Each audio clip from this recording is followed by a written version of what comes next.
और लेबनान के कफ्र किला में बड़ी तबाही हुई है। कफ्र किला में 3 जगहों पर बमबारी। लेबनान में इजराइल के हमले तेज हुए।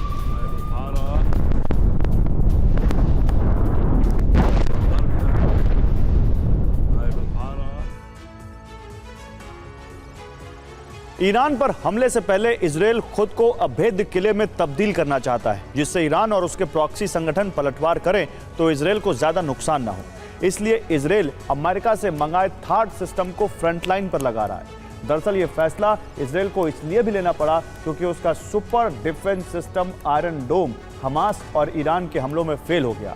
इस एक्सक्लूसिव रिपोर्ट में जानिए आखिर क्या वजह रही तो आयरन डोम नाकाम साबित हुआ और क्यों थार्ड को इजराइल तैनात करने पर मजबूर हो गया।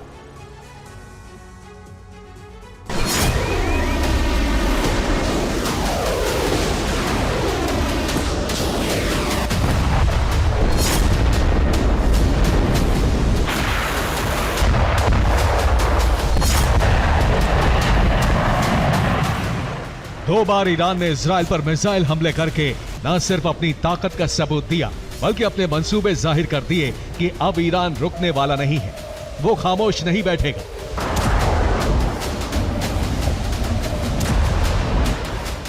बल्कि हर वार का विध्वंसक पलटवार किया जाएगा।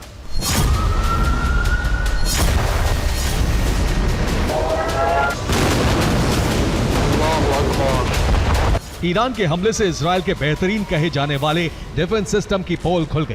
पहली बार आयरन डोम तब फेल हुआ था जब पिछले साल 7 अक्टूबर को हमास ने रॉकेट स्ट्राइक करके आयरन डोम को चकमा दिया था, और दूसरी दफा 1 अक्टूबर को ईरान की मिसाइल स्ट्राइक में भी आयरन डोम बड़े हमले नहीं रोक पाया। यानी ये मान लिया जाए कि अब आयरन डोम आउटडेटेड हो चुका है। अगर ऐसा नहीं होता तो इजराइल को थार्ड सिस्टम की जरूरत नहीं पड़ती और अमेरिका को आनन फानन में थार्ड भेजने का फैसला नहीं करना पड़ता।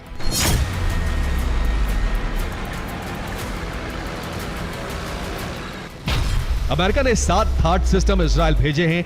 7 ट्रांसपोर्टर प्लेन उन्हें लेकर तेल अवीव पहुंच चुके हैं। अब दुनिया का सबसे मजबूत डिफेंस वाला देश भी अमेरिका के थार्ड के भरोसे हो गया है। यानी अब इजराइल ये मानकर चल रहा है कि उस पर कई फ्रंट से हमला हो सकता है, क्योंकि वो ईरान पर हमला करेगा तो पलटवार जरूर होगा।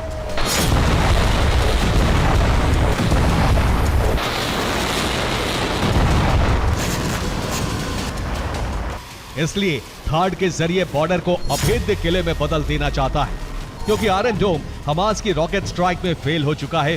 दुनिया के कई डिफेंस एक्सपर्ट ने माना है कि आयरन डोम के फेल होने की सबसे बड़ी वजह है एक साथ ज्यादा संख्या में रॉकेट स्ट्राइक, जो संख्या में 2000 से लेकर 5000 थे। जबकि दूसरी वजह है हमास ने कम दूरी के रॉकेट अलग अलग जगहों से अलग अलग एंगल पर दागे। इसके अलावा हमास ने शॉर्ट रेंज मिसाइलों का भी इस्तेमाल किया। साथ ही हमास ने जमीन से, आसमान से और समंदर से हमले किए। एक साथ इतने हमले होने पर आयरन डोम का सिस्टम उन्हें डिटेक्ट करने में फेल हो गया। यानी हमास के $300 के एक रॉकेट ने इजराइल के $30,000 के आयरन डोम को चकमा दे दिया।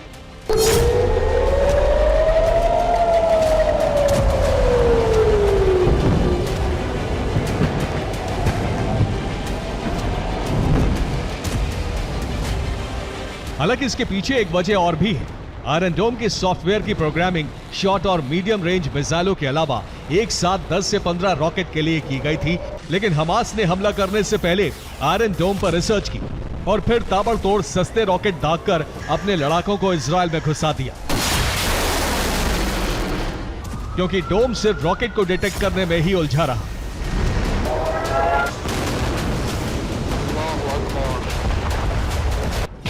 अब इजराइल ने 4 लेयर सिस्टम बनाया है, जिसमें पहली लेयर में थार्ड डिफेंस सिस्टम है, दूसरी लेयर में इजराइल का आयरन डोम है, तीसरी लेयर में डेविड स्लिंग लगा है, जबकि चौथी और आखिरी लेयर में एरो डिफेंस सिस्टम है। इजराइल ने एयर डिफेंस सिस्टम का एक चक्रव्यूह तैयार किया है, जिससे न सिर्फ लेबनान से हिजबुल्लाह की रॉकेट स्ट्राइक नाकाम की जा सकती है, बल्कि यमन से मिसाइल दाग रहे हूती के मंसूबे भी खाक किए जा सकते हैं।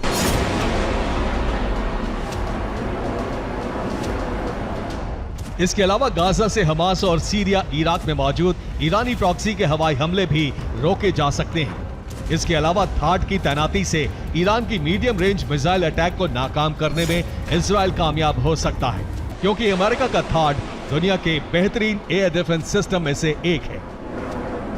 Bureau report, TV9 Bharatvarsh.